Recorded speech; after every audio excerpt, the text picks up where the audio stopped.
ናይ ስብሃት እንብላዕ ዝብል ናይ ኣውነ ኣበብ እንብላዕ ክኾን ኣለዎ።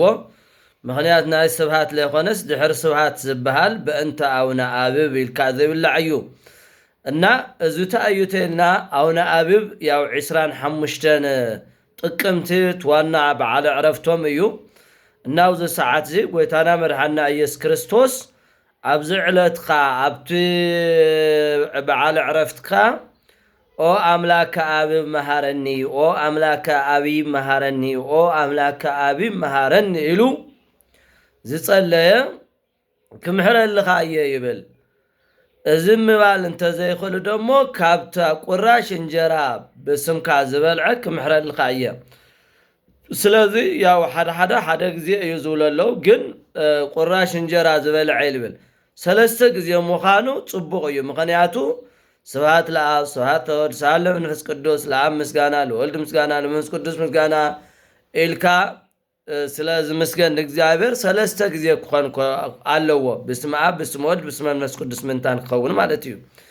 እናት ዋና ነገር ናይ ስብሃት ንብላዕ ዘይኮነ ናይ ኣውነ ኣበብ ምንብላዕ ድሕር ስብሃት ምዃኑ ቅድሚ ስብሃት ምዃኑ እንታይ እዩ ያው ዝተጻሕፈ ነገር የለን። ቅድሚ ስብሃት ኮይኑ ምክንያት ብዙሕ ስለልትበልዕ እዩ እና ድሕሪ ስብሃት ምስተባለ ምስተመስገነ ከም ፀበል ከም ዝክሪ ስለልኾነ በእንተ ኣውነ ኣበብ መሓረኒ ኢልካ ሰለስተ ግዜ ምብላዕ ጽቡቕ እዩ። ያው ሓንቲ ግዜ እያ ልብለሎ ሰለስተ ግዜ ምዃኑ ግን ንሰግደሉ ስለ ሰለስተ ግዜ እዩ። ለስላሴ ነመስግነው ለአብ ወልድ መንፈስ ቅዱስ ኢልና ስለዝኾነ ሰለስተ ግዜ ምዃኑ ጽቡቕ እዩ። ስለዚ በእንተ ኣውነ ኣበብ ኢልካ ስሞም ፀዊዕኻ ምብላዕ ቃል ኪዳን ስለዝሃቦም እግዚአብሔር ክንመሓር ንኽእል ኢና ማለት እዩ ኣብ ገድሎም ስለልተፃሓፈ።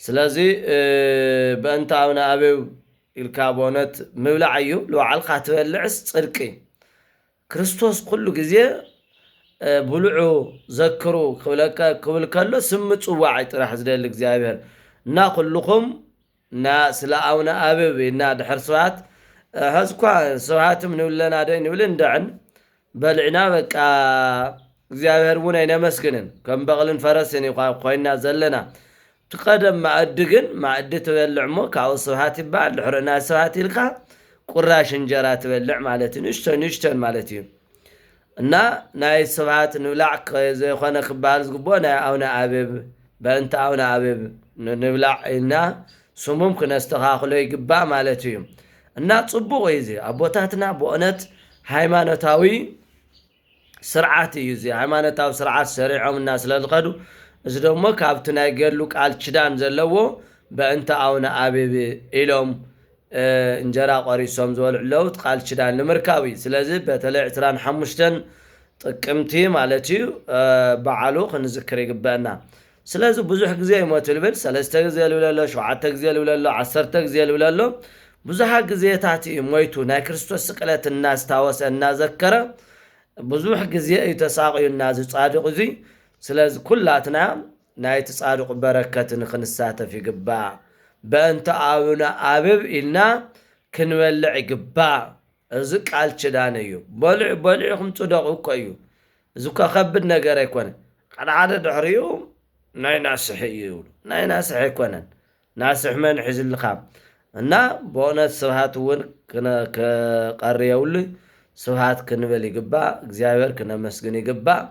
እዚ ደሞ ትለዓል ተለኻ ትትስእ ተለኻ ትኸድ ተለኻ እግዚአብሔር ኣመስግን ኢትርሳዕ ዘክረቶ ለእግዚአብሔር ስለልብል ኩላትና ስብሃት ዝብል ኢልና ክንበልዕ በእንተ ኣውነ ኣበብ ኢልና ክንበልዕ ደሞ ይግበአና ማለት እዩ።